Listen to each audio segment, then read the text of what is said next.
more than 700 people nationwide right now who are quarantined. Carl Goldman of California is one of them. Carl is quarantined in Omaha, Nebraska. He was celebrating his wife's birthday aboard that Diamond Princess cruise ship when he contracted the virus. Carl joins us via FaceTime now. Carl, first of all, how are you feeling? How are you this morning? I'm feeling really, really great. I wish I was in the studio with you guys, but I don't think you want me there. It's good you got your sense of humor stuff. What has been the toughest part, both physically and emotionally for you? Yeah, I think the toughest part was the first day when I got a quick spike in fever. We were flying back from the Diamond Princess in Yokohama, Japan, over to Travis Air Force Base in California. And I woke up after a 2-hour sleep on the plane with about 103 plus fever.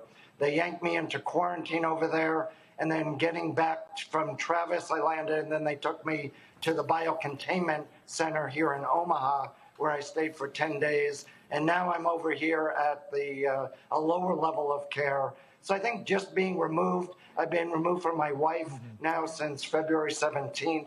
She never got the virus. That's what's so weird about this. She had so much contact with me and yet never picked it up. And now she's back at our home running our radio station in Santa Clarita, California that we own. But Carl, I'm sorry, Carl. You mentioned your wife. We understand she's being shunned almost. You said treated almost like a leper in a sense in your community.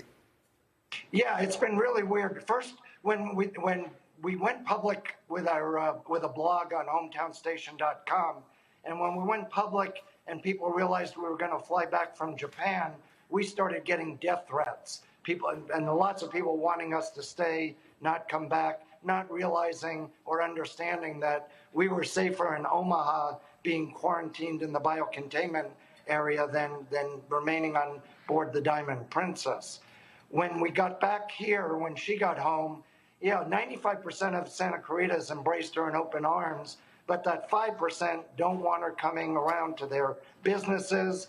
Our dog sitter, who watched our house the entire time overnight, would go into work every day. And when he went into work the day after my wife returned, he was fired on the spot because he had been in contact with her. Yeah. She never had the virus, so I envision myself being in that Monty Python Holy Grail movie with the monks swinging incense and ringing a bell. I'll have a big C tattooed on my forehead, and he'll be chanting, "Make way for the plague, make way for the plague." It's really bizarre out there. Carl, really quickly, any idea how much longer you're going to be in quarantine? I have to test negative 3 days in a row with my tests. That has not happened yet. While I was waiting to go on the air here, they came and did a test, sticking 2 swabs deep up my nostrils. That could have been a fun TV moment for you. Wow. But, Wow. Carl. Most people so will not. I'll get those results later today. Carl, when you get out, you're going to be able to go to Vegas and do it, I think, at least 2 weeks. You're fantastic. But most Carl people Goldman. won't get that kind of attention, right? No.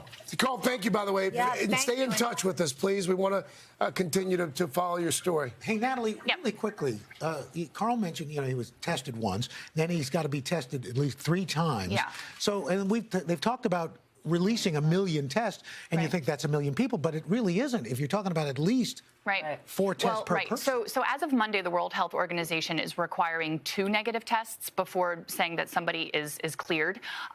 It seems that Lackland and Nebraska are requiring 3. So we'll see if that guidance changes. But it's something important to point out, I think, is that I think Carl probably represents the 80% of folks who have mild to moderate illness. But we can't forget that 20% do not. 15% of those folks require hospital care, and 5% are critical, and particularly people over the age of 80, and certainly underlying medical conditions. So, Carl's doing well. He'll get out eventually, but we can't forget, the folks that it's really impacting severely. It's so weird that his wife there doesn't get it. Yeah. He's so worried about everybody. She was with him. And she was with him. Right.